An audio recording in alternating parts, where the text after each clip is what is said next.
जय जय श्री चैतन्य जय नित्यानंद जय अद्वैत चंद्र जय गौर भक्त वृंद हरे कृष्ण कृष्ण कृष्ण हरे हरे हरे राम राम राम हरे हरे हरे कृष्ण कृष्ण कृष्ण हरे हरे हरे राम राम हरे हरे हरे कृष्ण कृष्ण कृष्ण हरे हरे हरे राम राम हरे हरे जय जय श्री चैतन्य जय नित्यानंद जय अद्वैत चंद्र जय गौर भक्त वृंदाम जय राधा माधव राधे जय राधा माधव राधा माधव राधे जय राधा कृष्ण राधा कृष्ण राधे जय राधा गोपाल राधा गोपाल राधे जय राधा माधव राधे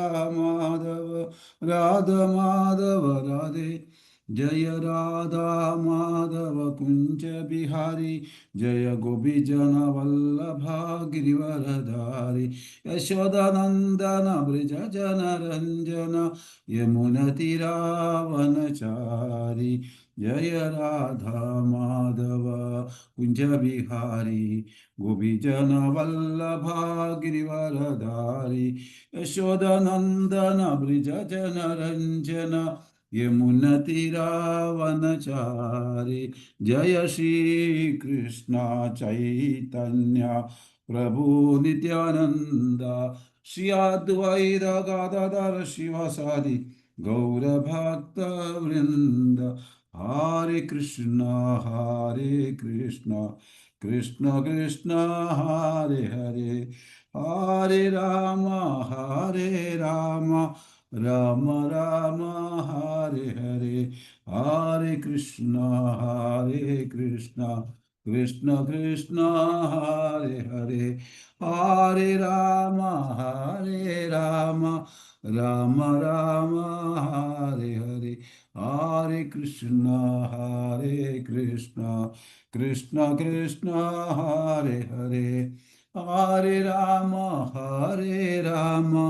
राम राम हरे हरे ओम ज्ञानतिमिरन्दस्य ज्ञानाज्ञानाशलाघ्य चक्षुरुन्मीलितं येन तस्मै श्रीगुरवे नमः श्रीचैतन्यमनोभीष्टं स्थापितं येन भूतले स्वयं रूपकदा मह्यं ददाति स्वदादि वन्देकं श्रीगुरुं श्रीयुतापदकमलं श्रीगुरून् वैष्णवां च श्रीरूपं सागरजातं सगणरघुनाथानिदं तं सजीव साद्वैतं सावधूतं परिजनसहितं कृष्णचैतन्यदेवं श्रीराधाकृष्णपादां सगणललिता श्रीविशाखानिदां च हे कृष्णकरुणासिन्धु दीनबन्धु जगत्पते गोपेशा गोपिका कान्त राधाकान्त नमस्तुते तप्तकाञ्चन गौरङ्गी राधे वृन्दावनेश्वरि शोभानस्तुते देवी प्रणमामि हरिप्रिये वाञ्छाकल्पतरुभ्यश्च कृपासिन्धुभ्यः च पतितानां पावनेभ्यो वैष्णवेभ्यो नमो नमः ॐ नमो भगवते वासुदेवाय ॐ नमो भगवते वासुदेवाय ॐ नमो भगवते वासुदेवाय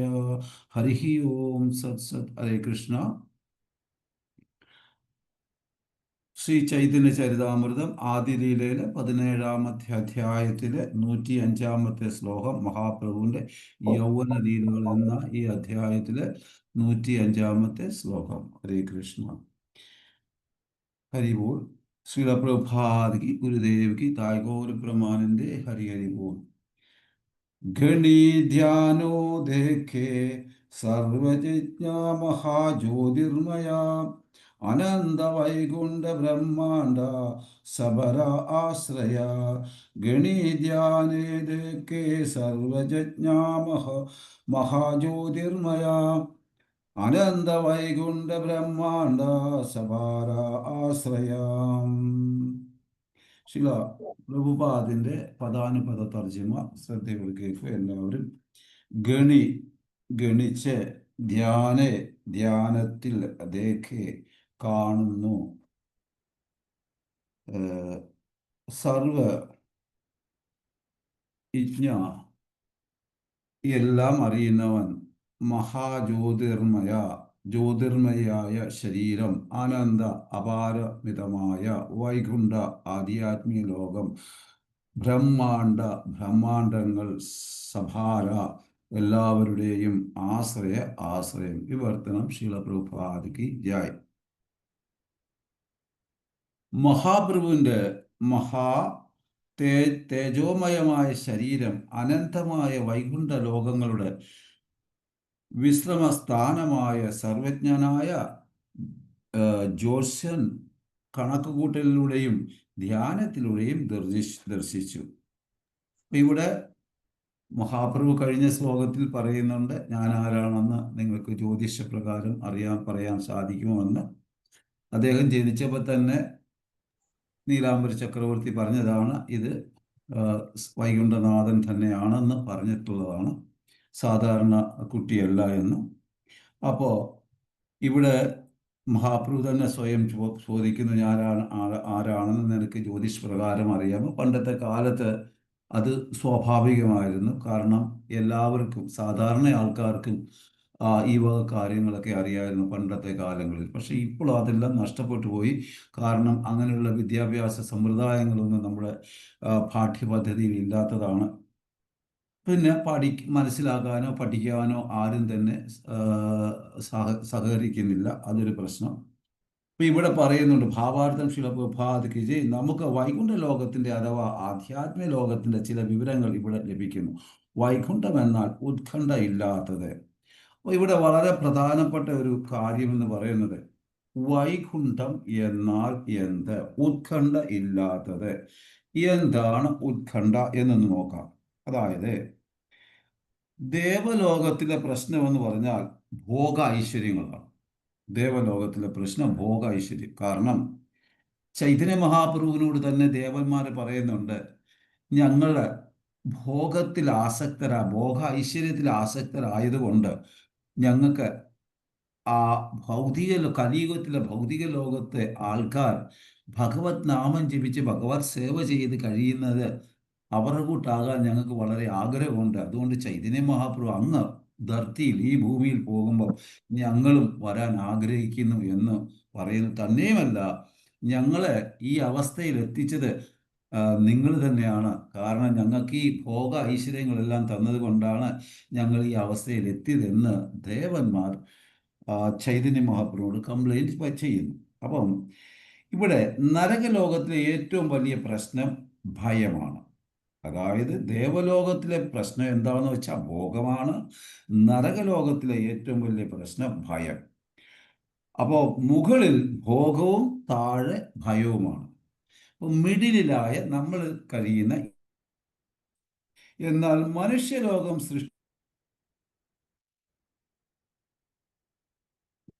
ഇതിൻ്റെ രണ്ടിൻ്റെ ഇടയിൽ എന്താണെന്ന് വെച്ച് കഴിഞ്ഞാൽ, മനുഷ്യന്റെ പ്രശ്നം ശോകമാണ്. അതായത് ഭൂലോകത്തുള്ള ജീവാത്മാക്കളായ മനുഷ്യന്റെ പ്രശ്നം ശോകമാണ്. അവർക്ക് കൂടുതൽ ഭയവുമില്ല, കൂടുതൽ ഭോഗവുമില്ല, എന്നാൽ അവർക്കുള്ളത് ശോകമാണ്. അപ്പൊ ഈ ഭയവും ഭോഗവും ശോകവും ഇല്ലാത്ത ലോകത്തെയാണ് വൈകുണ്ഠ ലോകം എന്ന് പറയുന്ന, കുണ്ഠം ക്ലേശങ്ങളില്ലാത്ത ലോകം. അതുകൊണ്ടാണ് വൈകുണ്ഠം. അപ്പോ ശാസ്ത്രത്തിന്റെ അടിസ്ഥാനത്തിൽ പറയുന്നു, ഏതൊരു വ്യക്തി ഹരിനാമം ജപിച്ച് ആ വീട്ടിൽ ഭഗവാന്റെ നാമസങ്കീർത്തനത്തിൽ കൂടെയും ഭഗവത് സേവനത്തിൽ കൂടെയും ഭാഗവത പാരായണം, ഭഗവത്ഗീത പാരായണം ഇത്യാദി ദിവസവും നിത്യം ഭാഗവത സേവയിൽ ചെയ്യുന്ന ഏതൊരു വീടും വൈകുണ്ഠമാണ് എന്ന് പറയുന്നു. ഇനി ഇതിൽ അവിടെ വ്യക്തമായിട്ട് പറയുന്നുണ്ട്,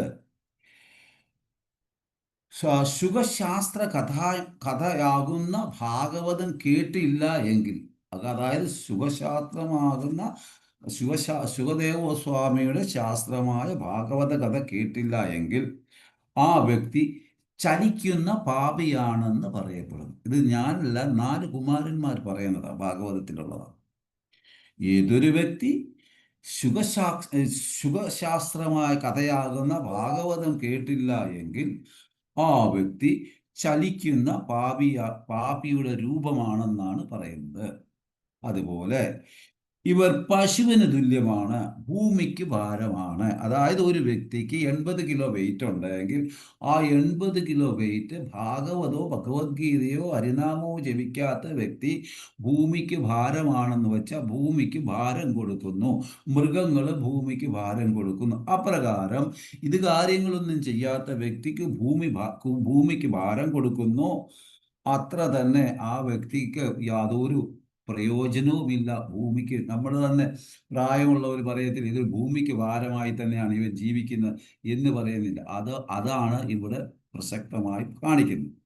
അപ്പോ ജീവച്ഛവോ നികിതി ഭാസ്യ പാപകർമ്മ യേന ശ്രുതം സുഖകഥാവചനം ന കിഞ്ചിത് ദിക്തം നരം പശുസമം ഭൂവി ഭാരരൂപം ഏവം വദന്തി ദിവിദേവ സമാജ മുഖ്യഃ ദുർലഭം ഏവ കഥ ലോകേ ശ്രീമദ് ഭാഗവതം ദോ ഉദ്ഭവ കോടി ജന്മ സമുദ്രേന പുണ്യനവതു ലഭ്യതേ.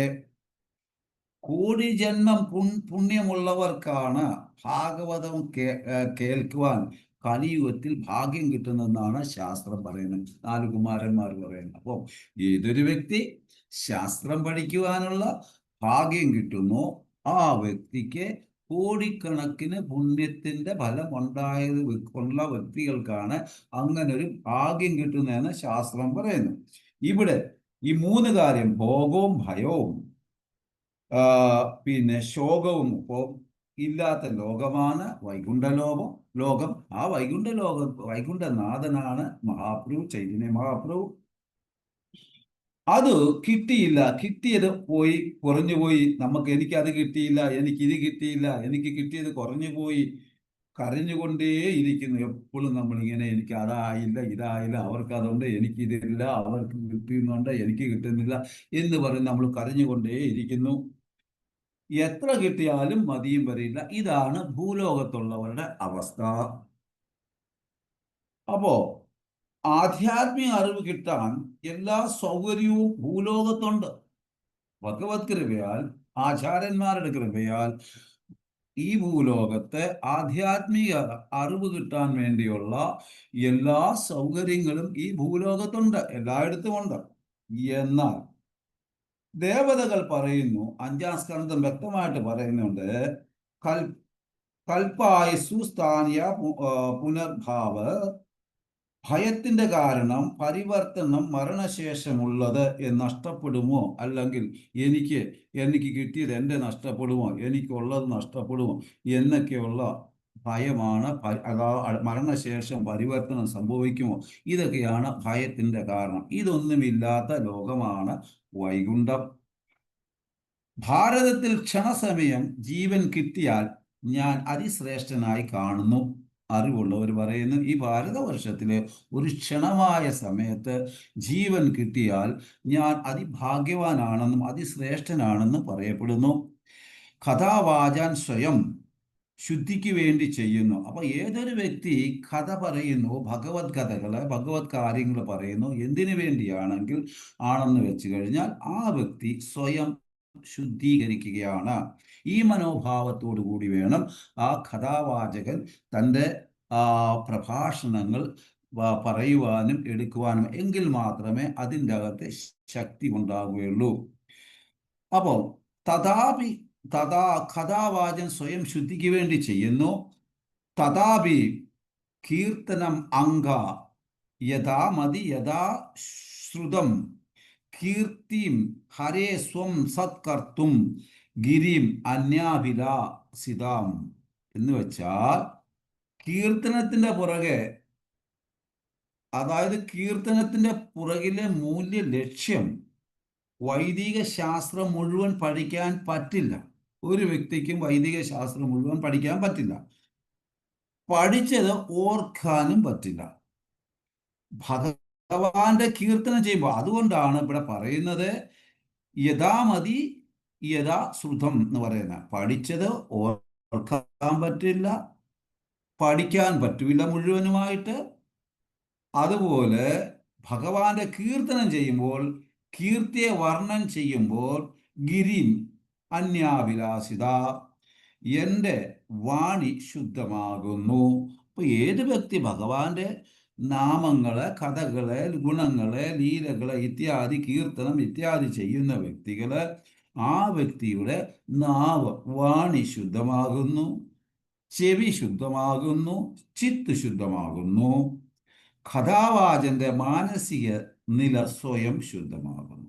അപ്പൊ ഏതൊരു വ്യക്തി ഭഗവത് കഥ പറയുന്നു, ആ വ്യക്തിയുടെ മാനസിക നിലയും ശുദ്ധമാകുന്നു. കഥാവാചന്റെ മാനസിക നില സ്വയം ശുദ്ധമാക്കുക. അപ്പൊ ഇവിടെ 5 പരിവർത്തനമാണ് കഥാശ്രവണത്തിൽ കിട്ടുന്ന ഒരു വ്യക്തിക്ക്. എന്തെന്ന് വെച്ച് കഴിഞ്ഞാൽ, യസ് ശൂന്യതോ അപയർത്തി അരരീതാൻ എന്ന് വെച്ച് കഴിഞ്ഞാൽ വിരക്തി വരുന്നു, സ്വയം പുകഴ്ത്തുന്നത് രുചി ഉണ്ടാകുന്നില്ല.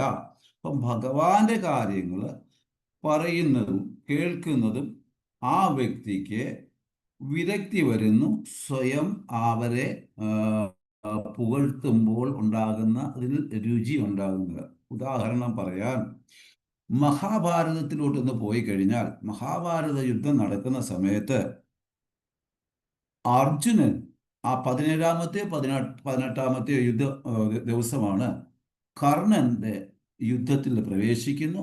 കർണൻ അമ്മാതിരി യുദ്ധം ചെയ്യുമ്പോൾ മഴ പെയ്യുന്ന മാതിരിയാണ് ശരങ്ങൾ വർഷിച്ചത്.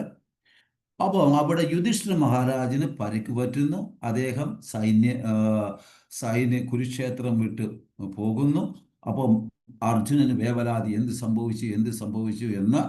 അർജുനൻ യുദ്ധത്തിന്റെ ഇടയിൽ പോകുന്നു, ജ്യേഷ്ഠന് എന്ത് സംഭവിച്ചെന്ന് നോക്കാൻ. അപ്പൊ യുധിഷ്ഠിര മഹാരാജ് പറയുന്നു, നീ കർണനെ വധിച്ചോ എന്ന്. അപ്പോൾ അവൻ പറഞ്ഞു, ഇല്ല, ഞാൻ ജ്യേഷ്ഠൻ എന്ത് പറ്റിയെന്ന് അറിയാനായിട്ട് വന്നതാണ് എന്നാണ്. അപ്പൊ ഇവിടെ വളരെ പ്രാധാന്യം, ദേഷ്യത്തില് യുധിഷ്ഠിര മഹാരാജ് കർണനോട് പറയുന്നു, നീ ഗാണ്ഡീവധാരിയായിട്ട് നടക്കുന്ന, എന്തിനാണ് ഗാണ്ഡീവം കൊണ്ട് നടക്കുന്നത്, എന്ത് പ്രയോജനം? അങ്ങനെ ഗാണ്ഡീവത്തിനെയും അർജുനനെയും യുധിഷ്ഠിര മഹാരാജ് അതായത് മോശമായിട്ട് സംസാരിക്കുന്നു. ഇവിടെ അർജുനൻ ഒരു ശപഥം എടുത്തിട്ടുണ്ടായിരുന്നു.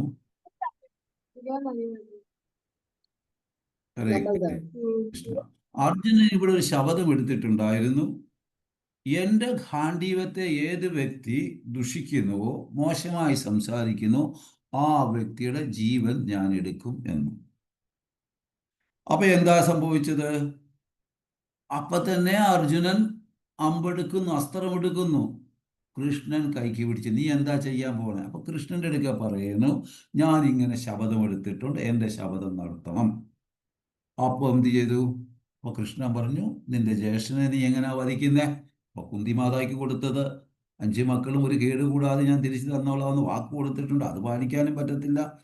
കൃഷ്ണൻ പറഞ്ഞു, കടങ്ങ് ഭൈരവ, അസ്ത്രം വെക്കാൻ. അങ്ങനെ അസ്ത്രം വെക്കുന്നു. അപ്പോഴാണ് കൃഷ്ണന്റെ അടുക്ക പറഞ്ഞത്, ഞാൻ ഇങ്ങനെ ഒരു ശപഥം ചെയ്തിട്ടുണ്ട് എന്ന്. അപ്പോൾ കൃഷ്ണൻ പറഞ്ഞു, അതിന് വഴിയുണ്ട്. എന്താണ് വഴി? നീ സ്വയം നിന്റെ ജ്യേഷ്ഠനെ മോശമാക്കി കഴിഞ്ഞാൽ നീ മരിച്ചതിന് തുല്യമാണ്. അതായത് രാജാവാകാൻ പോകുന്ന ആളാണ്, നിങ്ങളുടെ ശ്രേഷ്ഠ നേതാവാണ്. ആ ശ്രേഷ്ഠ നേതാവിനെ നിന്റെ വായിൽ കൂടി മോശമായ നിലയിൽ സംസാരിച്ചു കഴിയുമ്പോൾ ആ ജ്യേഷ്ഠനെ വധിച്ച മാതിരിയാകുന്നു എന്ന് കൃഷ്ണൻ പറയുന്നു. അപ്പൊ എന്താണ് സംഭവിച്ചത്? അർജുനൻ പറയുന്നു, നീ ഒരുത്തൻ കാരണമാണ്, നീ ആ ചൂതുകളിയിൽ എല്ലാം നഷ്ടപ്പെട്ടു, എല്ലാം ചൂത് കളിക്കാൻ പോയി, എന്തിനാണ് അങ്ങനെ, അതാണ് ഇതാണ്, എത്ര വർഷം കാട്ടിക്കടന്നു, അത് കഴിഞ്ഞ് അജ്ഞാതവാസം, എന്തെല്ലാം ത്യാഗങ്ങൾ, എന്തെല്ലാം ബുദ്ധിമുട്ടുകൾ, ഇതെല്ലാം അനുഭവിച്ച് നീ കാരണം ഡബ്ലബ്ലബ്ലബ്ലാന്ന് പറഞ്ഞപ്പോൾ അതായി. ഇനി അഥവാ അത് ചെയ്തില്ലെങ്കിൽ ഞാൻ സ്വയം മരിക്കും എന്ന് അർജുനൻ പറഞ്ഞു ഭഗവാന്റെ അടുക്കൽ. അങ്ങനെ എനിക്ക് അവരെ വധിക്കാൻ പറ്റിയില്ലെങ്കിൽ ഞാൻ സ്വയം മരിക്കും. അപ്പോൾ സ്വയം മരിക്കാനായിട്ട് തുടങ്ങിയ സമയത്ത് ഇതാണ് പോയിന്റ്. ഭഗവാൻ പറയുന്നു, വെയിറ്റ് ചെയ്യ്, നീ അതും ചെയ്യണ്ട, നീ സ്വയം അങ്ങ് പുകഴ്ത്തി കഴിഞ്ഞാൽ നീ മരിച്ചതിന് തുല്യമാണ്.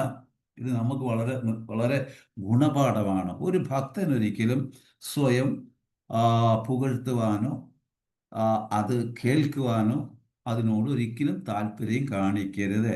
പൂജ, ലാഭ, പ്രതിഷ്ഠ അവിടെ വരുന്നുണ്ട്. അപ്പോൾ അത് വലിയൊരു തത്വമാണ്.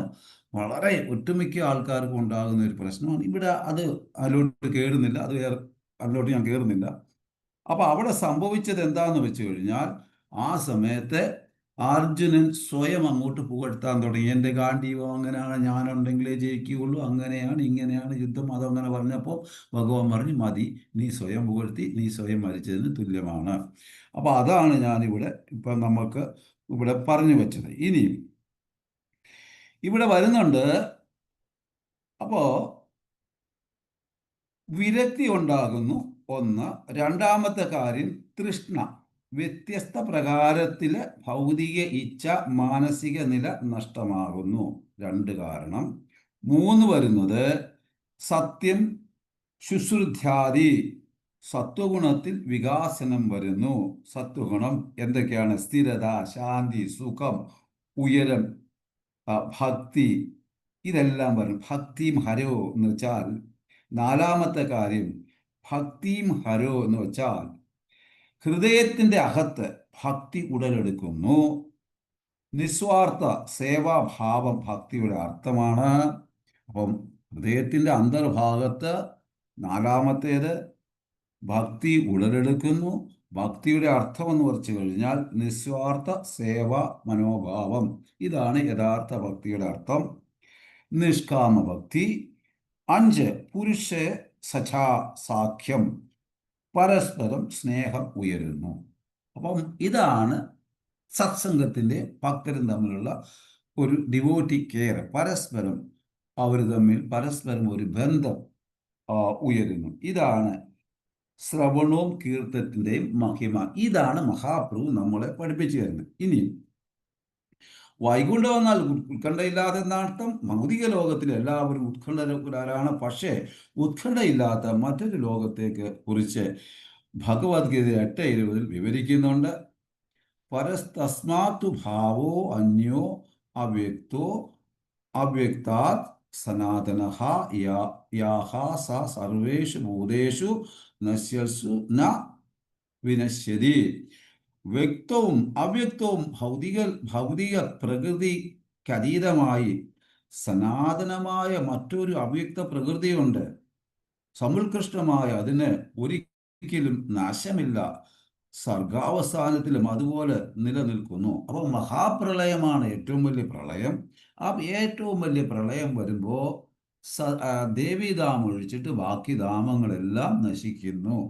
ദേവീധാമം തൊട്ട് അങ്ങോട്ട് ദേവീധാം, ശിവധാം, വൈകുണ്ഠധാം, ഗോലോകം, ഇങ്ങനെ ഇതിനൊന്നും യാതൊരു നാശവും സംഭവിക്കുന്നില്ല. ശാസ്ത്രത്തിന്റെ അടിസ്ഥാനത്തിൽ മനസ്സിലാക്കാൻ സാധിക്കുന്നു. ഈ ഭൗതിക ലോകത്ത് ധാരാളം ഗ്രഹങ്ങൾ ഉള്ളതുപോലെ ആധ്യാത്മ ലോകത്ത് വൈകുണ്ഠ ലോകങ്ങളെന്ന് വിളിക്കപ്പെടുന്ന കോടിക്കണക്കിന് ഗ്രഹങ്ങളുണ്ട്. ഈ വൈകുണ്ഠ ലോകങ്ങൾ അഥവാ ഉന്നത ലോകങ്ങൾ പരമദിവ്യോത്തമ പുരുഷന്റെ തേജസ്സിൽ നിലനിൽക്കുന്നു. അപ്പൊ ഭഗവാന്റെ ശരീരത്തിൽ നിന്ന് വരുന്ന ആ കാന്തിയിൽ, ആ തേജസ്സിൽ, ആ ബ്രഹ്മജ്യോതിയിൽ ഈ ഉയർന്ന അപ്പർ പ്ലാനറ്ററിയിലെ ഉയർന്ന വൈകുണ്ഠ ലോകങ്ങളെല്ലാം നിലനിൽക്കുന്നത് നമുക്കറിയാൻ സാധിക്കും. ബ്രഹ്മസംഹിതയിലൊക്കെ വ്യക്തമായിട്ട് പറയുന്നുണ്ട്. ബ്രഹ്മസംഹിതയിലും പ്രസ്താവിച്ചിട്ടുള്ളതുപോലെ യസ്യ പ്രഭാ പ്രഭവതോ ജഗദണ്ഡ കോടി കോടീശ ശേഷു വശദാതി വിഭൂതി ഭിന്നം യത് ബ്രഹ്മസംഗ ഗോപിയൊക്കെ അത് കിട്ടുന്നില്ല. ആ ഒരു ശ്ലോകം വരുന്നുണ്ട്. അങ്ങനെ പരമപുരുഷന്റെ ശരീരത്തിൽ നിന്നൊന്ന് ഉദ്ഭവിക്കുന്ന ബ്രഹ്മജ്യോതി ആധ്യാത്മികവും ഭൗതികവുമായ ലോകങ്ങളിൽ എണ്ണമറ്റ ഗ്രഹങ്ങളെ സൃഷ്ടിക്കുന്നു. അപ്പം ഭഗവാന്റെ ഒരു പ്രത്യേകത, നാരായണന്റെ ഒരു പ്രത്യേകത എന്ന് പറഞ്ഞാൽ സൃഷ്ടി സ്വയം നടത്തുന്നു. ആ സൃഷ്ടിക്കുള്ളിൽ സ്വയം കയറി വീണ്ടും സൃഷ്ടി നടത്തുന്നു. നാരായണൻ സൃഷ്ടി സ്വയം നടത്തുന്നുണ്ട്, എന്നാൽ അദ്ദേഹം ആ സൃഷ്ടിക്കുള്ളിൽ സ്വയം കയറി വീണ്ടും പ്രവർത്തി ചെയ്യുന്നു. അതാണ് നാരായണൻ. അപ്രകാരം ഗ്രഹങ്ങളിൽ അവിടുത്തെ സൃഷ്ടിക്കേണ്ട ചൈതന്യ മഹാപ്രഭു അതേ പരമ ദിവ്യോത്തമ പുരുഷനാണെന്ന് ജ്യോത്സ്യൻ മനസ്സിലാക്കി. അദ്ദേഹം എത്ര വലിയ പണ്ഡിതനായിരുന്നുവെന്ന് നമുക്ക് അനുമാനിക്കാം. എങ്കിലും അദ്ദേഹം ഒരു സാധാരണ യാചകനെ പോലെ വീടുകൾ തോറും കയറി ഇറങ്ങുകയായിരുന്നു, മനുഷ്യ സമൂഹത്തിന്റെ നന്മയ്ക്ക് വേണ്ടി. ഇതാണ് ഇവിടെ ഒരു ഭക്തന്റെ ഒരു മഹിമ എന്ന് പറയുന്നത്, അദ്ദേഹം എന്തറിയാം എന്തുണ്ടെങ്കിലും വളരെ സാധാരണ സാധാരണ വ്യക്തി മാതിരിയാണ് അവിടെ ആ വ്യക്തി ജീവിക്കുന്നത്. ഇതാണ് മഹാപ്രഭു നമ്മൾ കാണിച്ചു തരുന്നത്. ഇനി ചൈതന്യ ചരിതാമൃതത്തില് ആ നമുക്കറിയാം, ആരാധ്യോ ഭഗവാൻ വൃജേന്ദ്രസനയ തദ്ധാമ വൃന്ദാവനം രമ്യാകാചിത ഉപാസന വൃജവധു വർഗേന യ കൽപ്പത ശ്രീമദ് ഭാഗവത പ്രമാണമമലം പ്രേമകുമാർത്തോ മഹാൻ ശ്രീ ചൈതന്യ മഹാപ്രഭു മതമിതം തത്രാധര ന പരാഹ എന്ന് വെച്ചാൽ ശ്രീനാഥ് ഉപാധ്യാചാര്യർ എഴുതിയതാണ് ഇത്. അദ്ദേഹം വലിയൊരു ഭക്തനായിരുന്നു. ചൈതന്യ മഹാപ്രഭുവുമായിട്ട് ഇങ്ങനെ കോൺവെർസേഷൻ ചെയ്ത സമയത്ത് ഇത് ഇത് ചൊല്ലി പറഞ്ഞപ്പോൾ ചൈതന്യ മഹാപ്രഭു എന്താ അതിൻ്റെ അർത്ഥമെന്ന് ചോദിച്ചപ്പോൾ പറയണത്, ഞാൻ സത്യത്തിൽ ഞാൻ ഏറ്റവും സ്നേഹിക്കുന്നത് ഭഗവാൻ ശ്രീകൃഷ്ണനെയോ അല്ലെങ്കിൽ രാധയോ അല്ലെങ്കിൽ ശ്രീരാമനെയോ സീതയോ നരസിംഹദേവനെയോ അല്ല. കാരണം ശ്രീകൃഷ്ണന്റെ അച്ഛനായ യശോദമായ നന്ദഗോപരും എത്രത്തോളം ഭാഗ്യവാന്മാരാണ്. അവർക്ക് ഇങ്ങനെ ഒരു കുട്ടിയെ, പരമദിവ്യോത്തമ പുരുഷനെ മകനായിട്ട് കിട്ടിയത്. അങ്ങനെയുള്ള നന്ദഗോപരെയും യശോദമായും വൃന്ദാവനത്തിൽ കളിച്ച ആ വൃന്ദാവനത്തെയും ഞാൻ വളരെയധികം സ്നേഹിക്കുന്നു എന്ന് പറഞ്ഞപ്പോൾ മഹാപ്രഭു കെട്ടിപ്പിടിച്ചിട്ട് പറയുന്നു, നീയാണ് യഥാർത്ഥ ഭക്തൻ. ഇനിയും പറയുമെന്ന്. അപ്പൊ ഇത് ആ ഉപാധ്യാചാര്യരുടെ, അദ്ദേഹം ആരുടെയാണ്? അദ്വൈതാചാര്യരുടെ ശിഷ്യനാണ്. ശ്രീനാഥ് ഉപാചാര്യ എന്ന് പറയുന്ന ആ വ്യക്തി അദ്വൈതാചാര്യയുടെ ശിഷ്യനാണ്. അപ്പം ആരാണ് ഞങ്ങളുടെ ആരാധ്യ ഭഗവാൻ? ആരാധ്യ എന്നാൽ രാധ. ആരാധ്യ എന്നതിൻ്റെ അർത്ഥം രാധ. രാധാറാണിയുടെ പേരിൻ്റെ ഒരുപാട് നെറ്റിൽ പോയി തപ്പിയാൽ അതിലുണ്ട് ഒരു ആരാധ്യ എന്നാൽ ഭഗവാൻ രാധ. രാധയാണ് ഭഗവാന്റെ ശ്രേഷ്ഠ ആരാധിക. ആരാധിക അതിശ്രേഷ്ഠമായ ആരാധിക ആരാന്ന് വെച്ചാൽ രാധ. അപ്പം ഭഗവാന്റെ ശ്രേഷ്ഠമായ ആരാധികയാണ് ഭഗവത് സേവയിൽ രാധാറാണി. ആരാണ് ഭഗവാൻ രാധ വർഷിപ്പ് ചെയ്യുന്നത്? ആരെയാണ്? കൃഷ്ണനെ. ഏത് കൃഷ്ണനെ? വൈകുണ്ഠത്തിലെ നാരായണനെ അല്ല, നരസിംഹദേവനെ അല്ല, ശ്രീരാമചന്ദ്രനെ അല്ല. ഏതേ ചാംസകലാം പുംസ കൃഷ്ണസ്തു സ്വയം ഭഗവാൻ ഇന്ദ്രാദിവ്യാകുലം ലോകേ മൃണയന്തി യുഗേ യുഗേ. ഈ ശ്രീകൃഷ്ണന് എല്ലാ വിസ്തരണത്തിൻ്റെയും സ്രോതസ് എന്ന് ഭാഗവതം പറയുന്നു. ആ ശ്രീകൃഷ്ണനെയാണ് വർഷിപ്പ് ചെയ്യുന്നത്. ആരാധ്യ ഭഗവാൻ ആരാണ്? കൃഷ്ണൻ. അതായത് നമ്മുടെ ആരാധ്യ പുരുഷൻ വൃജേശ തനയ. വൃന്ദാവൻ, വൃജ എന്ന് പറഞ്ഞാൽ വൃന്ദാവനാണ്. ഈശ്വര എന്ന് വെച്ചാൽ ഭഗവാൻ. വൃന്ദാവനത്തിന്റെ രാജാവാര്? നന്ദമഹാരാജ്. തനയ മഹാരാജ് മകൻ. ആരാണ് വൃജയുടെ രാജാവ്? കൃഷ്ണൻ. വളരെ രസമായാണ്. വൃജ എന്നാൽ വൃന്ദാവൻ, ഈശ്വര എന്ന് പറഞ്ഞാൽ ഭഗവാൻ, വൃന്ദാവനത്തിന്റെ രാജാവാര് നന്ദമഹാരാജ്, തനയ എന്ന് പറഞ്ഞ മകൻ. ഈ നന്ദമഹാരാജിന്റെ മകനായ വൃജയുടെ രാജാവായ ആളാണ് കൃഷ്ണൻ. ആ കൃഷ്ണനെ ഞാൻ ഭജിക്കുന്നു. നമ്മുടെ ആരാധ്യ പുരുഷൻ കൃഷ്ണൻ അത് നന്ദമഹാരാജിന്റെ മകനാണ്, വേറെ ആരുമല്ല എന്നാണ് അദ്ദേഹം ചൈതന്യ മഹാപ്രഭുവോട് വീണ്ടും പറയുന്നത്. നമുക്ക് സംശയം വരാതിരിക്കാൻ ശ്രീനാഥ് ആചാര്യൻ ക്ലീൻ ആയി പറയുന്നു, തദ്ധാമ വൃന്ദാവനം. ഈ നന്ദമഹാരാജിന്റെ മകൻ നമ്മളെ വൃന്ദാവനത്തിലോട്ട് വിളിക്കുന്നു എന്ന്. തദ്ധാമ വൃന്ദാവനം. അങ്ങനെയുള്ള നന്ദമഹാരാജന്റെ മകൻ നമ്മളെ എല്ലാവരെയും വൃന്ദാവനത്തിലോട്ട് വിളിക്കുന്നു. കാരണം നമ്മളെല്ലാവരും വൃന്ദാവനത്തിൽ ചെല്ലുമ്പോഴാണ് അദ്ദേഹത്തിന്, അച്ഛനും അമ്മയ്ക്കും സന്തോഷം. കാരണം കൂടുതൽ നമ്മുടെ കുട്ടികളൊക്കെ വിദേശത്തോ അല്ലെങ്കിൽ ദൂരെ എവിടെയോ ഇന്ത്യയിൽ തന്നെ പല സ്റ്റേറ്റുകളിലും പോയി പഠിക്കാൻ വരുമ്പോൾ പഠിക്കാൻ പോകുമ്പോൾ നമുക്ക് വീട്ടില് അച്ഛനും അമ്മയും എന്തെങ്കിലും പ്രധാനപ്പെട്ട സാധനങ്ങൾ ഉണ്ടാക്കുമ്പോൾ ഇതെൻ്റെ മോന് അല്ലെ എൻ്റെ മോൾക്ക് വളരെ ഇഷ്ടപ്പെട്ടതാണല്ലോ, അവൾ ഉണ്ടായിരുന്ന ഇത് കഴിച്ചേന് എന്ന് ഓർത്തുകൊണ്ട് ആയിരിക്കും അച്ഛനും അമ്മയും കഴിക്കുന്നത്, അല്ലേ? ചില അച്ഛനമാർ ഉണ്ടാക്കത്ത് പോലുമില്ല. അതേമാതിരിയാണ് രാധയും കൃഷ്ണനും വിചാരിക്കുന്നത്, എൻ്റെ കുഞ്ഞുങ്ങൾ വന്നില്ലല്ലോ, എൻ്റെ കുഞ്ഞുങ്ങൾ വന്നില്ലല്ലോ, എൻ്റെ കുഞ്ഞുങ്ങൾ എൻ്റെ അടുക്ക് വന്നില്ലല്ലോ, ഞങ്ങളുടെ അടുക്ക് വന്നില്ലല്ലോ എന്ന്. അങ്ങനെയുള്ള അച്ഛൻ്റെ അമ്മയുടെയും വീട്ടിലാണ് നമുക്ക് പോകേണ്ടത്. അപ്പം ഈ നന്ദമഹാരാജിന്റെ മകൻ നമ്മളെ വൃന്ദാവനത്തിലോട്ട് വിളിക്കുന്നു. ബ്രിജവധു വർഗ എന്ന് വെച്ചാൽ വൃന്ദാവനത്തിലെ പശുവിനെ കറക്കുന്നവർ, ഗോപികകൾ വൃന്ദാവനത്തിൽ ഇവരാണ് കൃഷ്ണന്റെ ടോപ്പ് മോസ്റ്റ് വർഷിപ്പർ. അപ്പം ഈ വൃന്ദാവനത്തിലെ ഏറ്റവും ശ്രേഷ്ഠരായ കൃഷ്ണഭക്തര് വൃജവാസികളാണ്. അവര് പശുവിനെ കറക്കുന്നുണ്ട്. അതായത് കഥയുണ്ട്, രാസലീലയില് നാരായണിക്ക് രശ്മി മാതയ്ക്ക് കേറണമെന്ന് പറഞ്ഞ സമയത്ത് കൃഷ്ണൻ പറഞ്ഞു, ഒരു കാര്യം ചെയ്യും ലക്ഷ്മി, നീ വൃന്ദാവനത്തിൽ ജനിക്കാൻ. ലീലയാണ്, കഥയാണ്. അപ്പം പറയുന്നുണ്ട് ലക്ഷ്മി മാത, എനിക്ക് ചാണകം വാരാനായിട്ട് ഓപ്പുലൻസിൽ കുറച്ച് ഇതായതുകൊണ്ട് ഐശ്വര്യത്തിൽ ഇച്ചിരി പ്രയാസമുണ്ട്, പറ്റില്ല. അപ്പോൾ കൃഷ്ണൻ പറഞ്ഞു, നീ രാസലീലയിൽ കയറുകയും വേണ്ട. ആഹാ, എന്നാൽ ഞാൻ കാണിച്ചു തരാമെന്ന് പറഞ്ഞ് ഇന്നും വൃന്ദാവനത്തിൽ ലക്ഷ്മി മാത രാസലീലയിൽ കയറുവാനായിട്ട് തപസ് ചെയ്യുന്നുണ്ട്. വൃന്ദാവനത്തിൽ പോകുന്ന നിങ്ങളൊക്കെ പോയിട്ടുണ്ട്, നിങ്ങൾക്ക് കാണാൻ സാധിക്കും. അപ്പോൾ രാധാറാണി കൃഷ്ണനോട് പറയുന്നു, വെയിൽ കൊള്ളാതെ ഛത്തുണ്ടാക്കി കൊടുക്കാൻ പറയുന്നു. അങ്ങനെ തണലുണ്ടാക്കി കൊടുക്കുന്നു. അത് കഴിഞ്ഞ് വെള്ളം കുടിക്കാൻ കിണർ കുത്തി കൊടുക്കാൻ പറയുന്നു. കിണർ കുത്തി കൊടുക്കുന്നു. ഇന്ന് തപസ് ചെയ്യാൻ എല്ലാ സൗകര്യങ്ങളും കൃഷ്ണൻ ഒരുക്കുന്നു. ഇതുവരെ ചാൻസ് കിട്ടിയില്ല. അപ്പൊ കോപിഷ്ഠയായ ലക്ഷ്മി മാത പറയുന്നു,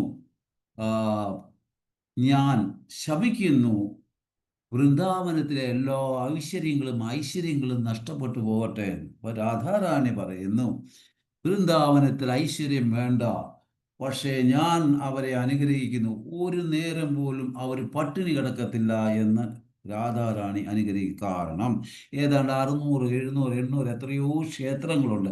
എല്ലായിടത്തും യഥേഷ്ടം പ്രസാദം ഇങ്ങനെ ഒഴുകിക്കൊണ്ടേയിരിക്കുകയാണ്. അപ്പം ഉർജയിലെ ആരും തന്നെ പട്ടിണി കിടക്കുന്നില്ല.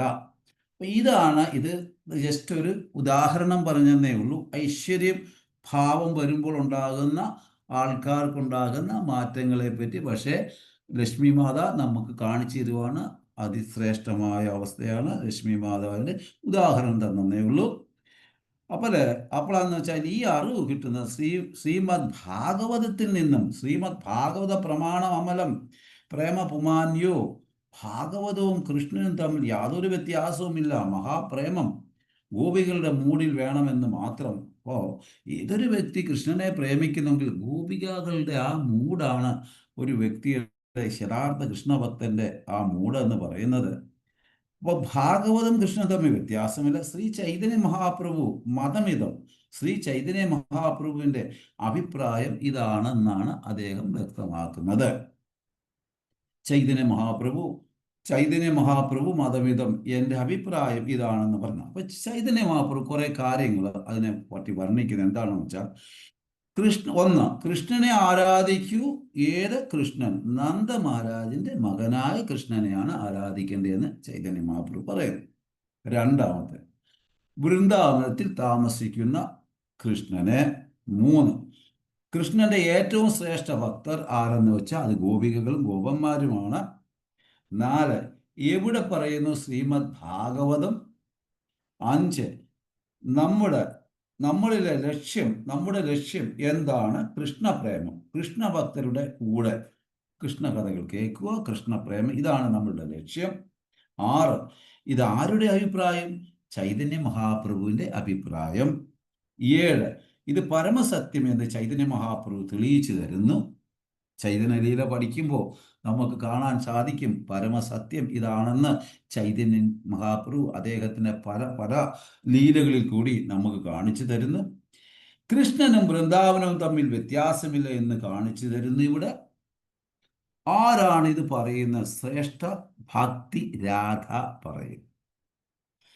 അപ്പോ ഈ കാര്യങ്ങളെല്ലാം പറയുന്നത് ശ്രേഷ്ഠ ഭക്തിയായ രാധാറാണിയാണ് ഇത് പറയുന്നത്. ആ രാധാറാണി ചൈതന്യ മഹാപ്രഭു കൃഷ്ണനും കൂടി ചേർന്ന അതാണ് ചൈതന്യ മഹാപ്രഭു. അങ്ങനെ ചൈതന്യ മഹാപ്രഭു പറയുന്നത് രാധാഭാവം തിഥി ഉപലിത നവമി കൃഷ്ണ സ്വരൂപം.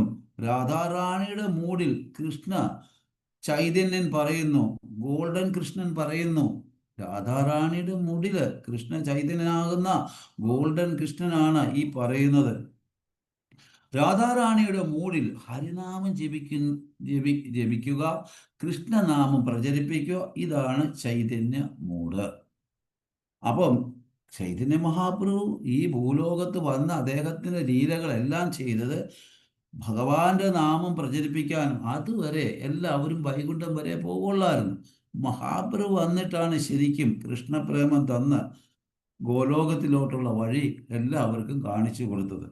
അപ്പം അതുകൊണ്ട് ഗോലോകമാണ് നാം ഓരോരുത്തരുടെയും ലക്ഷ്യം. ഇതിൻ്റെ അർത്ഥം വൈകുണ്ഠത്തിന് മോശമാണെന്ന് കാണിക്കരുത്. വൈകുണ്ഠം അതിശ്രേഷ്ഠം തന്നെയാണ്, മോശമാണെന്ന് ഒരു കാരണവശാലും കാണരുത്. ഭാവത്തിന് മാത്രമേ വ്യത്യാസമുള്ളൂ. ദാസ്യഭാവവും പ്രേമഭാവവും സാഖ്യഭാവവും വാത്സല്യഭാവവും എല്ലാം ഗോലോകത്തും വൈകുണ്ഠത്ത് ദാസ്യഭാവവും ഭാവത്തിനൊരു ലേശം വ്യത്യാസം ഉണ്ടെന്നേ ഉള്ളൂ. അപ്പോൾ ഇനി ഇത് ചൈതന്യ മഹാപ്രഭുവിൻ്റെ മൂഡ്. അദ്വൈതാചാര്യർ ഭഗവാൻ വിഷ്ണു എന്നാൽ ഭഗവാന്റെ ഭക്തനായി വന്നു. അപ്പൊ അദ്വൈതാചാര്യര് ഭഗവാൻ വിഷ്ണു തന്നെയാണ്, വൈകുണ്ഠനാഥനാണ്, പക്ഷെ ഭഗവാന്റെ ഭക്തനായിട്ട് വന്നു. ഈ അദ്വൈതാചാര്യർ പറയുന്നു കൃഷ്ണനും രാധയും കൂടി ചേർന്നതാണ് ചൈതന്യ മഹാപ്രഭു എന്ന്. അപ്പൊ ഇവിടെ സാക്ഷ്യപ്പെടുത്തുന്ന ചൈതന്യ മഹാപ്രഭു ആരാണെന്ന് സാക്ഷ്യപ്പെടുത്തുന്നത് അദ്വൈത ആചാര്യർ. കൃഷ്ണനും രാധയും കൂടെ ചേർന്ന മൂടാണ് എന്ന് അദ്വൈതാചാര്യർ സ്വയം പറയുന്നു എന്ന്. ഇനി ആജാനുലംബിതോ ഭുജോ കനകാവതാതോ സങ്കീർത്തന വിതരോ കമലായദാക്ഷോ വിശ്വംവരോ ദുജവരോ യുഗധർമ്മപാലോ വന്ദേ ജഗത്പ്രിയകരോ കരുണാവതാരോ സ്മാർത്തവ്യം സതതം വിഷ്ണു വിസ്മാർത്തവ്യം ന ചാതു ചേത് സർവവിധി നിഷേധോസൂർ ഏതയോർ ഏവ കിങ്കരഹ. എല്ലായ്പ്പോഴും കൃഷ്ണനെ ഓർക്കുക, കൃഷ്ണനെ ഒരിക്കലും മറക്കരുത്. അത് മറന്നാൽ വിധി നിഷേധ, എല്ലാ വേദശാസ്ത്രം ഏതയോർ ഏവ കിങ്കര എന്ന് വെച്ചാൽ ഒരു ദിശയിൽ എത്തിക്കുന്നു. എല്ലായ്പ്പോഴും കൃഷ്ണനെ ഓർക്കുക, ഒരിക്കലും മറക്കാതിരിക്കുക. ഓ ചൈതന്യ ചരിതാമൃത പഠിതാത്മാക്കള്, ഭാഗവത പഠിതാത്മാക്കൾ, ഭഗവത്ഗീത പഠിതാത്മാക്കൾ, പ്രഭുവിൻ്റെ ശീലപ്രഭുപാദിന്റെ പാദകമലങ്ങൾ പിന്തുടരുന്ന ഓരോ ഭക്തരും ഭക്തികളും ആ ഭഗവാനെ ഒരിക്കലും മറക്കാതിരിക്കുവാനുള്ള ഒരുപാട് ടിപ്സുകൾ ഭഗവാൻ മഹാപ്രഭു ആചാര്യന്മാരും പ്രഭുക്കന്മാരും എല്ലാം നമുക്ക് തന്നിട്ടുണ്ട്, വരിഷ്ഠ ഭക്തരും.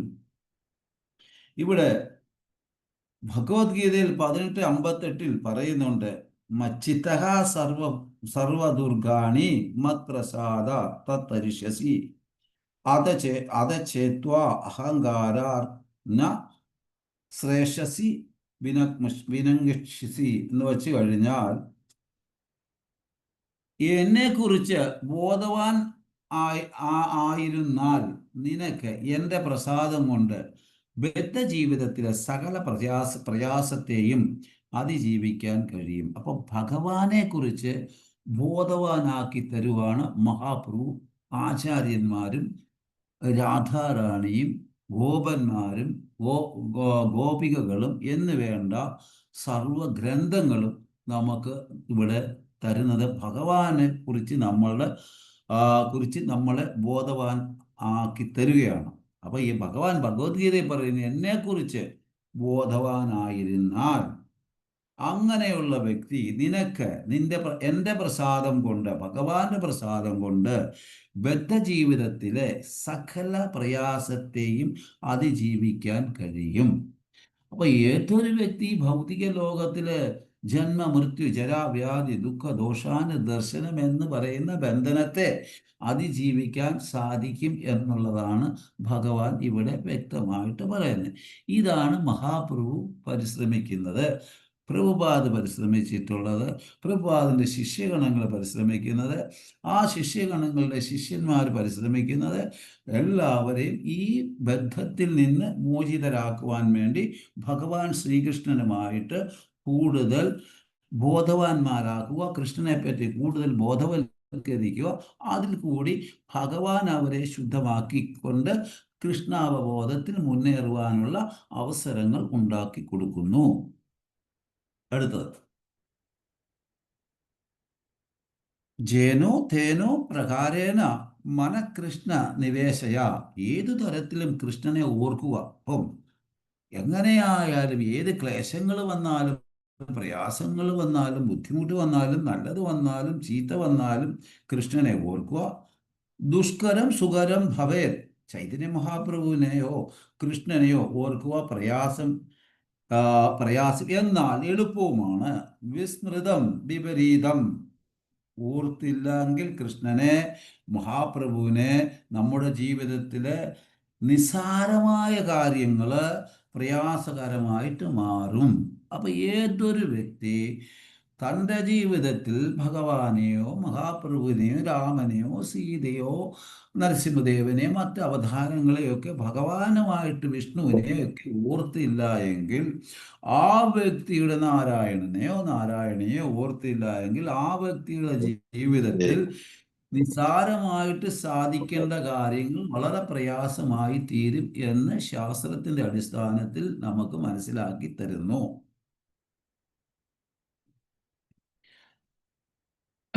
കൃഷ്ണ അപ്പോൾ പ്രയാസമായി മാറുന്നു എന്ന്. ഇന്ന് ചൈതന്യ നാമാമിതം എന്ന് വെച്ചാൽ നമുക്ക് നവവിധ ഭക്തി തന്നിരിക്കുന്നു. അറിയാമല്ലോ, ശ്രവണം, കീർത്തനം, സ്മരണം, വന്ദനം, ദാസ്യം, സാഖ്യം, അർച്ചനം, ആത്മനിവേദനം, ഇങ്ങനെ നവ രസഭക്തി നമുക്ക് തന്നു.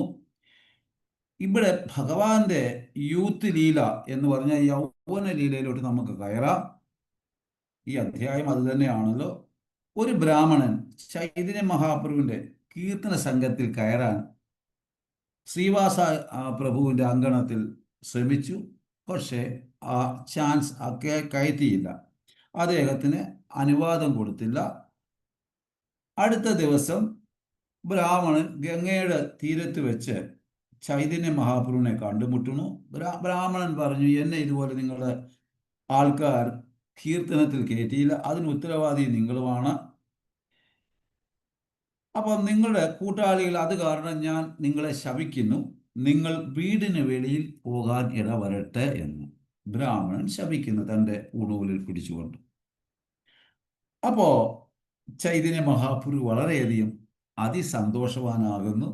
ചൈതന്യ മഹാപ്രഭു പറയുന്നു, അപ്പോൾ അദ്ദേഹം ആ ദേഷ്യത്തിൽ പറഞ്ഞത് തിരിച്ചെടുക്കാനായിട്ട് വാപൊത്തി അയ്യോയ്യോ എന്ന് പറയുന്നു. അപ്പോൾ ചൈതന്യ മഹാപ്രഭു പറഞ്ഞു, നോ പ്രോബ്ലം, ഇത് ഭഗവാന്റെ ഇച്ഛയാണ്, അല്ലെങ്കിൽ തന്നെയും എനിക്ക് സന്യാസം സ്വീകരിച്ച് വീടിന് വെളിയിൽ പോകാനായിട്ട് ഞാൻ ആഗ്രഹിക്കുന്നു. അപ്പം നിന്റെ ശാപം ഞാൻ സ്വീകരിക്കുന്നു, അത് ഭഗവാന്റെ ഒരു അറേഞ്ച്മെൻ്റ് ആണ് എന്ന് ചൈതന്യ മഹാപ്രഭു ഈ ബ്രാഹ്മണൻ്റെ അടുക്ക പറയുന്നു. എന്നാൽ കാരണം എന്നെ പുറത്താക്കിയാൽ സന്യാസം സ്വീകരിക്കാം അല്ലോ എന്ന് ഞാൻ വിചാരിക്കുന്നു. എന്നാൽ ആ ബ്രാഹ്മണൻ മാപ്പൊക്കെ പറയുന്നുണ്ട്. പ്രഭു പറയുന്നു, സാരമില്ല, ഇത് ഭഗവാന്റെ അറേഞ്ച്മെന്റ് ആണ്. അടുത്ത ലീല, ഒരിക്കൽ ശ്രീവാസന്റെ പെർമിഷനിൽ ഒരു അഷ്ടാംഗ യോഗി ആ കീർത്തനത്തിൽ വരുന്ന, എന്നും ശ്രീവാസാങ്കണത്തിൽ കീർത്തനമുണ്ട്. അപ്പോൾ അവിടെ വരുന്ന മഹാപ്രഭു ആ കീർത്തൻ്റെ ഉച്ചസ്ഥായിൽ അദ്ദേഹത്തിൻ്റെ ഭക്തിയുടെ പാരവശ്യത്തിൽ അങ്ങ് അറ്റത്തെത്തുന്നു. അപ്പോൾ അത് എല്ലാ ദിവസത്തെ മാതിരി മഹാപ്രഭുവിന് ആ കീർത്തനത്തിൽ അങ്ങോട്ട് രസം, ഭക്തിയുടെ മൂഡ് കിട്ടുന്നില്ല, രസം വരുന്നില്ല. അപ്പോൾ ശ്രീവാസ എന്ന് വിളിച്ചിട്ട് ഈ വീട്ടിൽ ആരെങ്കിലും ഉണ്ടോ? അപ്പം ശ്രീവാസ പ്രഭു മഹാപ്രഭുവിൻ്റെ പാദകമലത്തിൽ ശരണം പ്രാപിച്ചിട്ട് അങ്ങ് ക്ഷമിക്കണം, ഒരു അഷ്ടാംഗ യോഗിയായ ഒരു ചെറുപ്പക്കാരനാണ്, ബ്രഹ്മചാരിയാണ്, നല്ല ഭക്തനാണ്, അപ്പം അദ്ദേഹത്തിന് കാണണമെന്നൊക്കെ പറഞ്ഞപ്പോൾ ഞാനൊരു പെർമിഷൻ കൊടുത്തതാണ് എന്ന് ക്ഷമ ചോദിക്കുകയും ചെയ്യുന്നു ശ്രീവാസാചാര്യൻ. അപ്പോൾ മഹാപ്രഭു പറഞ്ഞു, വെളിയിൽ പറഞ്ഞു വിടാൻ, വെളിയിൽ പറഞ്ഞു വിടും. അപ്പോൾ മഹാപ്രഭു പറയുന്നു നിനക്ക് യോഗ്യതയില്ല. കാരണം ആ യോഗ്യയായ ആ ചെറുപ്പക്കാരനോട് പറയുന്നു നിനക്ക് യോഗ്യതയില്ല. കാരണം ഇത് ഗൃഹസ്ഥരാണ്. നീ ഗൃഹസ്ഥനല്ല. താങ്കൾ ഭഗവാനെ സേവ ചെയ്യുന്നില്ല. രണ്ട്, നിങ്ങൾ ഹരിനാമം ജപിക്കുന്നില്ല. താങ്കൾക്ക് നാല്, താങ്കൾക്ക് പേരും പെരുമയും വേണം. ഈ സിദ്ധിയിൽ കൂടി എല്ലാവരും താങ്കളെ ബഹുമാനിക്കണമെന്നുള്ള ഭാവം, ഇങ്ങനെയുള്ള ഓരോ പോയിന്റുകൾ ആ ഭഗവാൻ പറയുന്നു, ചൈതന്യം പറയുന്നു. പിന്നെ തന്നെയുമല്ല, നീ എന്തിനാണ് നവദ്വീപിൽ നിൽക്കുന്നത്? വല്ല കാട്ടിലോ ഹിമാലയത്തിലോ ഒക്കെ പോയിക്കൂടെയോ? അത് കാരണം നീ വെളിയിൽ പോകൂ എന്ന് മഹാപ്രഭു പറയുന്നു. അപ്പൊ ഈ ബ്രഹ്മചാരിക്ക് ഭയങ്കര സങ്കടം, വളരെ ദുഃഖവും. ബ്രഹ്മചാരി വളരെ സങ്കടപ്പെട്ടിട്ട് പോകുന്നു, വളരെ പ്രയാസം, ദുഃഖം. ആ മനസ്സേവയും ചെയ്യുന്നില്ല എന്ന് പറഞ്ഞപ്പോൾ ഉടനെ ശ്രീനിവാസ വിളിച്ച് ചോദിക്കുന്നു. അപ്പോൾ സങ്കടമായി ഇങ്ങനെ അദ്ദേഹം വിചാരിക്കുന്നു, ഭഗവാൻ പറഞ്ഞത് കുറേയൊക്കെ സത്യമാണല്ലോ. ഞാൻ സേവ ചെയ്യുന്നില്ല, ഞാൻ ബ്രഹ്മചാരിയാണ്. പക്ഷെ എന്നേക്കാളും എത്രയോ ഭക്തിയുടെ ഭാവത്തിലാണ് ആ ഗൃഹസ്ഥര്. ഞാൻ ബ്രഹ്മചാരിയായിട്ട് കൂടി എനിക്കില്ല. ഞാൻ ഒരു സേവയും ചെയ്യുന്നില്ല. ഗൃഹസ്ഥരുടെ അത്രയും ശ്രദ്ധ എനിക്കില്ല. പശ്ചാത്തപിക്കുന്നു ഞാൻ. ഈ പശ്ചാത്താപിച്ച മാത്രയിൽ ചൈതന്യ മഹാപ്രഭു ശ്രീവാസ പ്രഭുവിനെ വിളിച്ചിട്ട് പറയുന്നു, എന്ത് ചെയ്യ ആ ആ യോഗി അദ്ദേഹത്തെ തിരിച്ചു വിളിക്കുക. അപ്പൊ അദ്ദേഹം ഓടി വന്നിട്ട് കതവ് തുറന്നിട്ട് യോഗി വായോ എന്ന് പറഞ്ഞു. അപ്പം അദ്ദേഹം വളരെ സന്തോഷത്തോട് തിരിച്ചു ചെന്നപ്പോൾ മഹാപ്രഭു പറയുന്നു, ഉടനെ ശ്രീവാസനെ വിളിച്ചു ചോദിക്കുന്നു ബ്രഹ്മചാരി എവിടെ എന്ന് തിരികെ വിളിക്കാൻ. കാരണം ബ്രഹ്മചാരി റിയലൈസ് ചെയ്തു. തിരികെ വന്നപ്പോൾ മഹാപ്രഭു പറഞ്ഞു, ഇപ്പൊ നീ കീർത്തനത്തിൽ പങ്കെടുക്കാൻ യോഗ്യൻ എന്ന നിന്റെ ഈഗോ ഞാൻ ഇല്ലാതാക്കി. അപ്പോ നാം കീർത്തനത്തിലും ഈ കൃഷ്ണാവബോധത്തിലൊക്കെ വരുമ്പോൾ ഈഗോ അങ്ങ് മാറ്റണം. എങ്കിൽ മാത്രമേ നമ്മൾ യോഗ്യരാകൂ എന്നുള്ള ഒരു ഗുണപാഠം കൂടി ഈ കഥയിൽ കൂടി നമുക്ക് തരുന്നു. അപ്പൊ ഗൃഹസ്ഥരായാലും ഭഗവാൻ ഏറ്റവും ഇഷ്ടം ഗൃഹസ്ഥാശ്രമത്തിൽ കഴിയുന്നവരെയാണ്. ശാസ്ത്രത്തിന്റെ അടിസ്ഥാനത്തിൽ പറയുന്നുണ്ട്. കാരണം ബ്രഹ്മചാരിക്കൊന്നും അറിയണ്ട, വാനപ്രസ്ഥിക്ക് അറിയണ്ട, സന്യാസികൾക്ക് അറിയത്തില്ല. ഈ ബ്രഹ്മചാരിയെയും വാനപ്രസ്ഥരെയും സന്യാസികളെയും നിലനിർത്തുന്ന ഗൃഹസ്ഥരാണ്. അതുപോലെ ഭൗതിക ലോകത്തിൽ ഏറ്റവും കൂടുതൽ പ്രശ്നങ്ങൾ, പ്രോബ്ലങ്ങൾ എല്ലാം വരുന്നത് ഗൃഹസ്ഥന്റെ മണ്ടയിലാണ്. അപ്പൊ ഈ ഗൃഹസ്ഥാശ്രമത്തിൽ നിന്ന് ഭഗവാനോട് കൂടുതൽ ശ്രദ്ധ കൊടുക്കുന്ന വ്യക്തിയാണ് അത്യുത്തമ ഭക്തർ എന്ന് ഭഗവാൻ നമ്മളോട് പറയുന്നുണ്ട്. അപ്പൊ അത് അങ്ങനെ ഈഗോ ഇല്ലാതാക്കണമെന്ന് നമുക്ക് ഒരു ഗുണപാഠം ചേർന്നു. ഇനിയും ഗോപാൽ ഒരു ചെറിയ കുട്ടിയായ, അത് അടുത്ത ഒരു ലീല. ഗോപാൽ ഒരു ചെറിയ കുട്ടിയാണ്, ഒരു ഗോപന്റെ മകനാണ്. ഈ കുട്ടി പറയുന്നു, നിമായി നീ എൻ്റെ സഹോദരനാണ്. അപ്പൊ ചൈതന്യ മഹാപ്രഭു പറയുന്നു, അല്ല മാഷെ, ഏത് വകുപ്പിലാണ് ഞാൻ നിന്റെ സഹോദരനാകുന്നത്? അപ്പൊ ഈ കുട്ടി, അപ്പൊ നീ ആണെങ്കിൽ വൈശ്യൻ, ഞാൻ ബ്രാഹ്മണൻ, എങ്ങനെ പിന്നെ ഞാൻ നിന്റെ സഹോദരനാകും? അപ്പൊ ആ കുട്ടി പറയുന്നു, നിന്റെ അമ്മ സച്ചിമാത എൻ്റെ അമ്മയെ ഇളയ സഹോദരിയായിട്ട് കാണുന്ന ആയതിനാൽ നീ എൻ്റെ സഹോദരനാണ്. അപ്പൊ ചൈതന്യ മഹാപ്രഭു ചിരിച്ചു. ഗോപാലൻ പറയുന്നു, എൻ്റെ വീട്ടിൽ വരൂ, എൻ്റെ അമ്മ പാലിൽ പല പല സാധനങ്ങൾ ഉണ്ടാക്കി നിനക്ക് തരും. ഒരു നദി കടന്നു വേണം പോകാൻ. അപ്പം കുറെ പശുക്കൾ ആ നദിയിൽ ഇരുന്നിങ്ങനെ വെള്ളം കുടിക്കുന്നു. ആ സമയത്ത് പശുക്കളെല്ലാം കൂടി ഒരു പ്രത്യേകതരം ശബ്ദം പുറപ്പെടുവിപ്പിക്കുന്നു. അപ്പം എന്താണ് തൻ്റെ ശിഷ്യന്മാരോട് ചോദിക്കുമ്പോൾ പറയുന്നു, ആ നദിയിൽ ഒരു മുതലയുണ്ട്.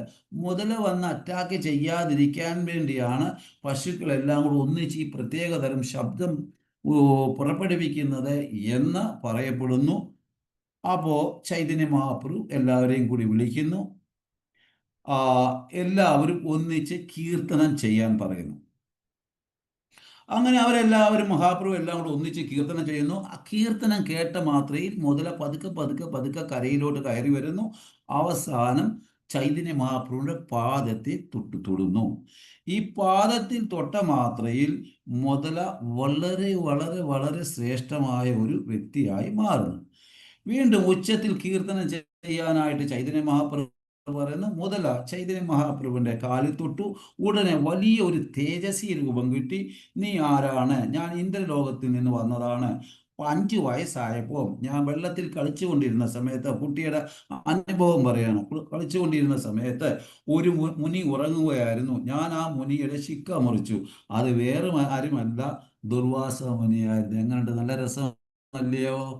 അപ്പൊ ദുർവാസ മുനിയുടെ ശിക്ക മുറിച്ചു കഴിഞ്ഞാൽ അദ്ദേഹം വെറുതെ വിടുക. അപ്പൊ അദ്ദേഹം ശപിച്ചു, അതായത് മുതല കട്ട് ചെയ്യുന്ന മാതിരി നീ എൻ്റെ ശിക്ക കട്ട് ചെയ്ത് കാരണം നീ ഒരു മുതലായി പോകട്ടെ എന്ന്. പക്ഷേ ഈ കുട്ടിയെ കണ്ട മാത്രയിൽ അദ്ദേഹത്തിന് വിഷമവും വന്നു. അദ്ദേഹം പറഞ്ഞു, നിനക്ക് ചൈതന്യ മഹാപ്രഭു വന്നിട്ട് നിനക്ക് മോക്ഷം തരും എന്ന്.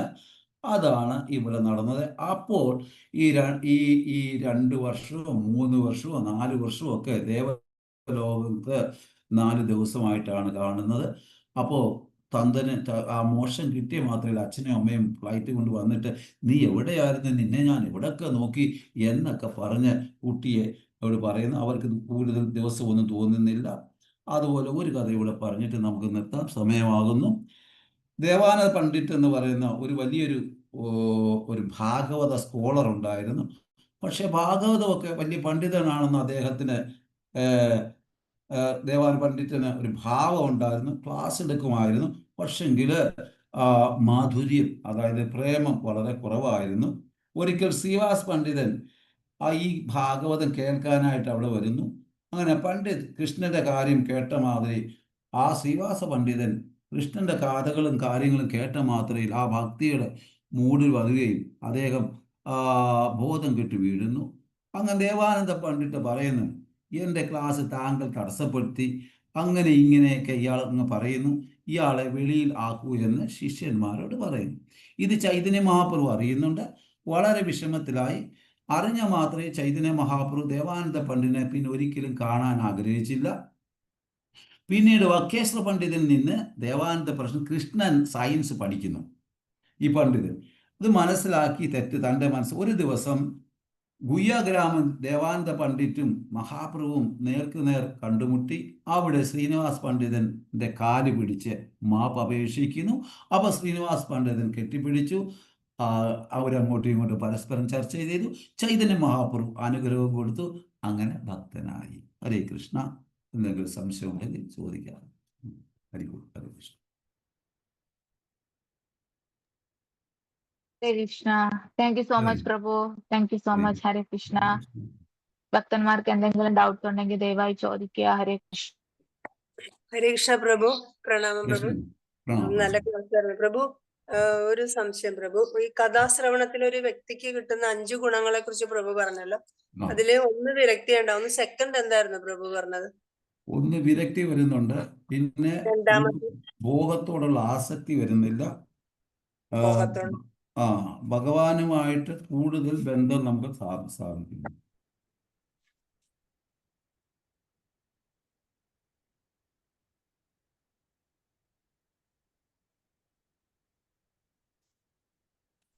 കൃഷ്ണപ്രഭു, അതുപോലെ ആരാധ്യോ ബ്രജേന്ദ്ര എന്ന് പറഞ്ഞ ശ്രീനാഥാചാര്യനാണോ? അതായത് പറയുന്നത് അദ്ദേഹം, അതായത് ഈ ശ്രീനാഥ് ഉപാചാര്യൻ എന്നാണ് അദ്ദേഹത്തിന്റെ പേര്. ഒരു പണ്ഡിതനാണ്. അദ്ദേഹമാണ് ഇതെഴുതിയത്. അത് ചൈതന്യ മഹാപ്രഭുവിനെ കേൾപ്പിക്കുന്നത് കൊണ്ട് അദ്ദേഹം വളരെയധികം സന്തോഷവാനാകുന്നുണ്ട്. ഇത് പിന്നെ പല ആചാര്യന്മാരും പല ക്ലാസ്സിൽ കോട്ട് ചെയ്യുന്നു. കേട്ടിട്ടുണ്ട് പ്രഭു. അപ്പൊ ഇതാണ് ചൈതന്യ മഹാപ്രഭുവിന്റെ അഭിപ്രായം, മതം എന്ന് അദ്ദേഹം പറയുന്നു അല്ലെ? അദ്ദേഹം അദ്വൈതാചാര്യന്റെ ഡിസൈപ്പിൾ ആണെന്നാണോ പ്രഭു പറഞ്ഞത്? അദ്വൈതാചാര്യന്റെ ഡിസൈപ്പിൾ. താങ്ക് യു പ്രഭു. നല്ല ക്ലാസ്. ഹരേ കൃഷ്ണ. രാധാറാണിയുടെ അഭിപ്രായം കൂടെ ഉണ്ട് കേട്ടോ. ഇതാ വേറെ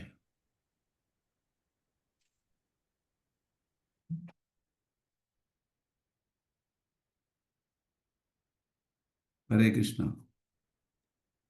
ഹരേ കൃഷ്ണ പ്രഭുജി. പ്രണാം. പ്രണാം. പറഞ്ഞു മതി. പറഞ്ഞു മതി. ഹരേ കൃഷ്ണ. ഇല്ല. മാജി പറയൂ എന്തോ. ഇല്ല, പ്രണാമം പറഞ്ഞതാ മാതാജി. ആ ഓക്കെ മാജി, okay okay okay. Hare Krishna. Thank you പ്രഭു. അപ്പൊ ക്ലോസ് ചെയ്യാം പ്രഭു. എന്തോ മാതേ? ക്ലോസ് ചെയ്താലോ? ഓക്കെ, ആയിക്കോട്ടെ ആയിക്കോട്ടെ. ഹരേ കൃഷ്ണ. വാഞ്ചാകൽപത്തിൽ ഹരേ കൃഷ്ണ. പ്രധാന ഭാവനേഭ്യോ വൈഷ്ണവേഭ്യോ നമോ നമഃ. പ്രഭു നാളെ വൈകിട്ട് ഭഗവത്ഗീത ക്ലാസ് ഉണ്ട്. എത്ര മണിക്കാ മാതാജി? 8 മണിക്കല്ലേ?